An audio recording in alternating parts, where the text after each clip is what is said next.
సింధూర అయితే చంచలమ్మ దగ్గరికి వచ్చి ఇలా అంటూ ఉంటుంది. ఈరోజు వ్యవసాయం స్టార్ట్ చేశారు. తరువాత ఆదర్శ్ రైతు అనే అవార్డు తీసుకుంటారు. ఖచ్చితంగా చూడండి. అందరూ ఆదర్శ్ రైతులాగా చంటిని చూస్తారు.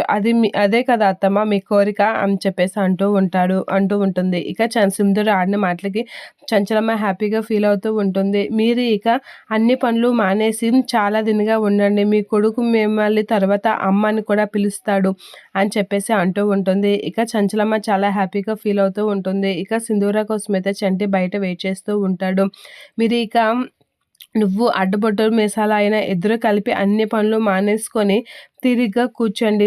నాకు తర్వాత పుట్టిన పాప బాబును ఆడించుకొని చక్కగా ఉందరు. ఆ బిడ్డతోనే మీరు సమయాన్ని గడిపేద్దరు అని చెప్పేసి సింధూర అనేసరికి చంచలమ్మ ఒక్కసారిగా షాక్ అవుతూ ఉంటుంది. అలా షాక్ అయిన చంచలమ్మని చూసి సింధూర కూడా షాక్ అవుతూ ఉంటుంది. ఇంత మంచి వార్త చెప్తే అత్తయ్య ఏంటి ఇలా చూస్తున్నారు అని. ఇక చంటి అయితే సింధూర కోసం వెయిట్ చేస్తూ ఉంటాడు.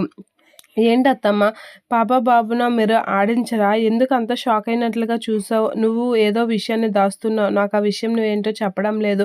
అది ఏ విషయమో నువ్వు దాస్తున్నావు అత్తమ్మ అని చెప్పేసి అనేసరికి చంచలమ్మ ఏం మాట్లాడకుండా అలా చూస్తూ ఉంటుంది. ఏదో విషయం గురించి చాలా బాధపడుతున్నావు. ఆ విషయం ఏంటో మాకు చెప్తే తెలుస్తుంది కదా! ఎందుకు నువ్వు ఒక్కదానివే లోలోపల బాధపడుతున్నావు? ఏదైనా సమస్య ఉందా? అనేది అడుగుతూ ఉంటుంది సింధూర. అలా అడిగేసరికి చంచలమ్మ ఏం మాట్లాడకుండా అలా చూస్తూ ఉంటుంది.